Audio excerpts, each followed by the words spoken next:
ஒகேனக்கல் காவிரி ஆற்றின் நீர்வரத்து 18,000 கன அடியிலிருந்து 24,000 கன அடியாக கணிசமாக அதிகரித்துள்ளது.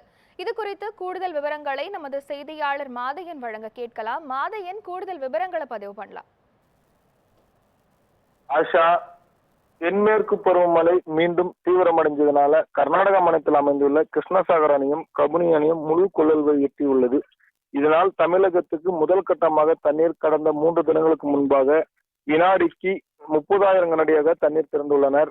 அந்த தண்ணீரானது நேற்று முதலே படிப்படியாக அதிகரித்து வந்த நிலையில தற்போது ஒகேனக்கல் பகுதியான தமிழக எல்லை பகுதியான பிலிகுண்டுக்கு நேற்று மாலை நிலவரப்படி வினாடிக்கு 18,000 கனஅடியாக இருந்த நீர்வரத்து இன்று காலை நிலவரப்படி வினாடிக்கு 24,000 கனஅடியாகவே அதிகரித்துள்ளது.